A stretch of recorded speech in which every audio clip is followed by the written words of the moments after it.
The Merchant of Venice, presented by Emily, Elizabeth, and Eilish.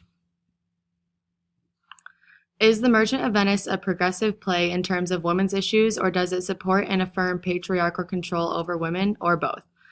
Shakespeare begins the play by supporting the patriarchal control over women, but as the play progresses, he ends up showing that women should not be controlled by men and that they can be independent. So when talking about the Merchant of Venice, it's important to take into account its historical perspective. So during the 16th century, women didn't have individual freedom. Essentially, women had two choices: either get married or join the convent. So in a male-dominated world, women were merely an object to be used. The role of women during this time period was limited to housework, whether it be cooking or cleaning. Overall, women had little rights, and men dictated societal expectations of women during this time. Moving on to how the female characters are portrayed. Even though we only meet 3 women throughout The Merchant of Venice, each woman plays a significant role as they challenge societal norms. In particular, Portia can be seen as the hero of the play. Before we even meet her, we learn she is both wealthy and beautiful. However, as the play progresses, we learn she is quick-witted and intelligent. One could infer that all 3 women in The Merchant of Venice are strong, intelligent, and outspoken. All these characteristics were seen as rare and even unwanted at the time. Shakespeare uses this play in particular to highlight a woman's strength and intelligence. The role of Portia. At the beginning of the play, Portia is perceived as a submissive woman who does not have a say in her life, especially in her marriage, which is how most women were at the time. But this reasoning is not in the fashion to choose me a husband. Oh me, the word choose. I may neither choose who I would nor refuse who I dislike. So is the will of a living daughter curbed by the will of a dead father. Is it not hard, Nerissa, that I cannot choose nor refuse none?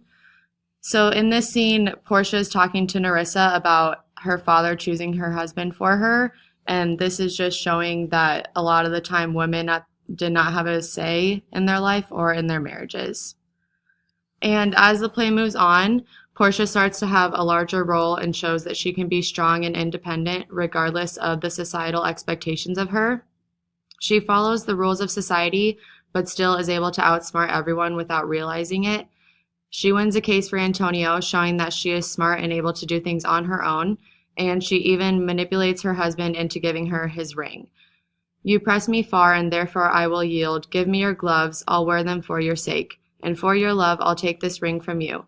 Do not draw back your hand, I'll take no more, and you in love shall not deny me this.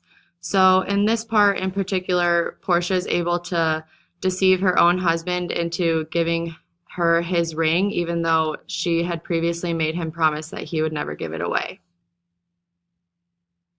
Now we're going to talk about Jessica's character and her prevalence.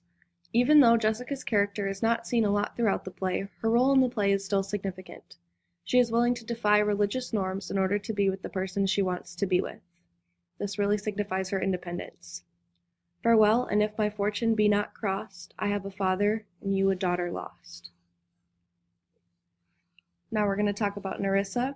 Nerissa is Portia's waiting woman. She helps Portia with everything and listens to her. She plays a similar role to Portia, but she does not get quite as much attention. And in conclusion, overall, Shakespeare does show throughout this play that women do have the ability to be independent and not be controlled by men. The female characters in this play each played a strong role in showing that they can make their own decisions.